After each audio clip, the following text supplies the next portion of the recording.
Old news. When Julia comes, she sits by Stella's domain and watches the new baby. She barely talks to me. Stella doesn't talk to me either. She's too busy nuzzling Ruby. She is cute, little Ruby, with her ears flapping like palm leaves, but I am handsome and strong. Bob trots a circle around my belly before settling down in just the right spot. "Give it up, Ivan," he says. "You're old news." Julia gets out a piece of paper and a pencil. I can see that she's drawing Ruby. I move to the corner of my domain to pout. Bob grumbles. He doesn't like it when I disrupt his naps. "Homework," Julia's father scolds. Julia sighs and puts her drawing aside. I grunt and Julia glances in my direction. "Poor old Ivan," she says. "I've been ignoring you, haven't I?" I grunt again, a dignified, indifferent grunt. Julia thinks for a moment, then smiles. She walks over to my domain to the spot in the corner where the glass is broken. She slides papers through. She rolls a pencil across my cement floor. "You can draw the baby elephant too," Julia says.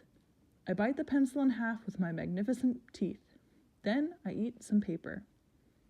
Tricks. Even after Julia and her father leave, I try to keep sulking, but it's no use.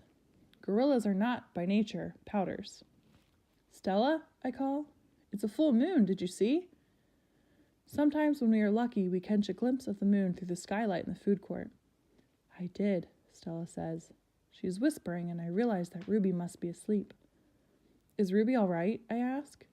"She's too thin, Ivan," Stella says. "Poor baby. She was in that truck for days. Mac bought her from a circus, the same way he bought me, but she hadn't been there long. She was born in the wild, like us." "Will she be okay?" I ask. Stella doesn't answer my question. "The circus trainers chained her to the floor, Ivan, all 4 feet, 23 hours a day." I puzzle over why this would be a good idea. I always try to give humans the benefit of the doubt. "Why would they do that?" I finally ask. "To break her spirit," Stella says, "so she could learn to balance on a pedestal, so she could stand on her hind legs, so a dog could jump on her back while she walked in mindless circles." I hear her tired voice and think of all the tricks Stella has learned. Introductions. When I awake the next morning, I see a little trunk poking out between the bars of Stella's domain.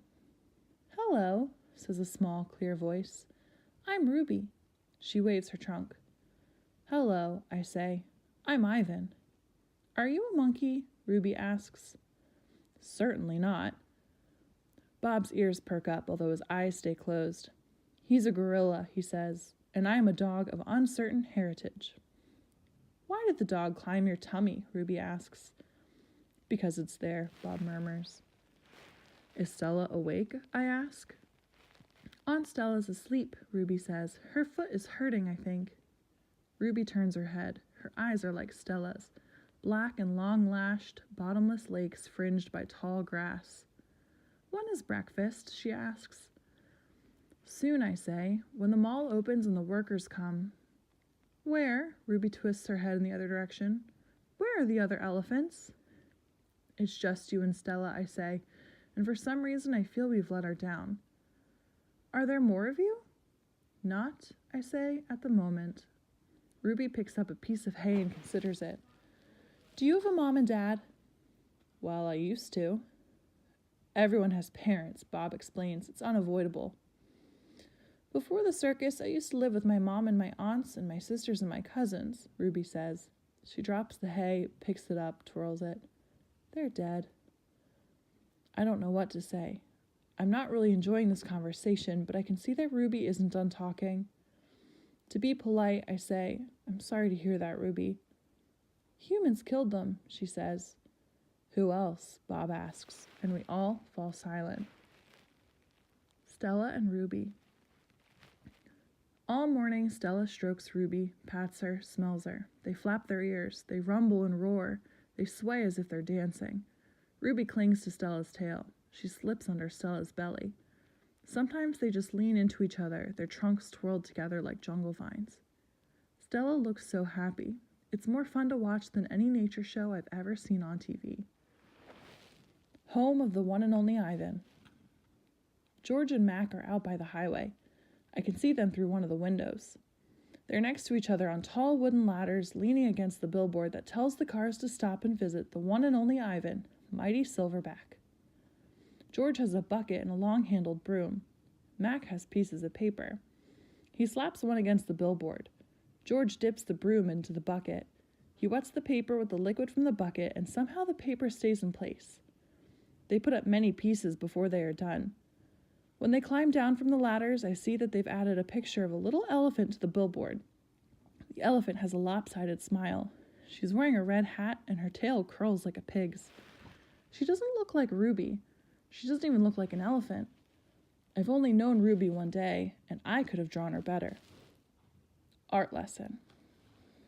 Ruby asks a lot of questions. She says, "Ivan, why is your tummy so big?" And, "Have you ever seen a green giraffe?" And, "Can you get me one of those pink clouds that the humans are eating?" When Ruby asks, "What is that on your wall?" I have to explain it's a jungle. She says the flowers have no scent, and the waterfall has no water, and the trees have no roots. I'm aware of that, I say. It's art, a picture made with paint.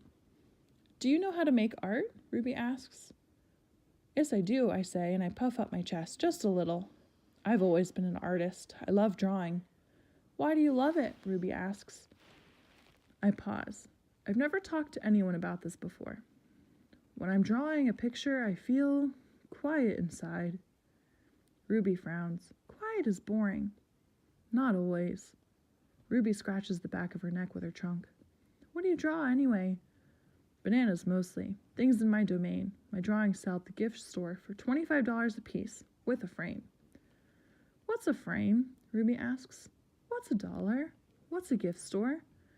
I close my eyes. I'm a little sleepy, Ruby. "Have you ever driven a truck?" Ruby asks. I don't answer.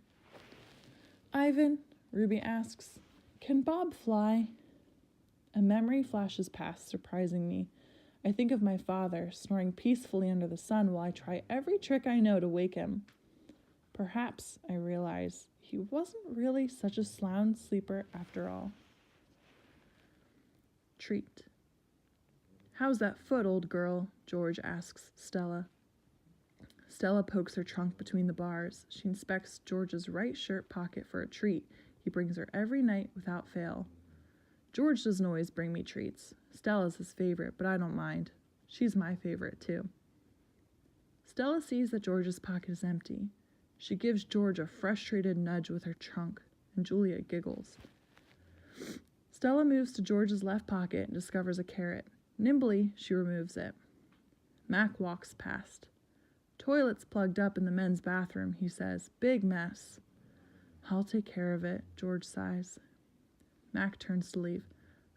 Before you go, Mac," George says, "you might want to take a look at Stella's foot. I think it's infected again." "Darn thing never does heal up right." Mac rubs his eyes. "I'll keep an eye on it. Money's tight, though. Can't be calling the vet every time she sneezes." George strokes Stella's trunk. She inspects his pockets one more time, just in case. "Sorry, girl," George says as he watches Mac walk away.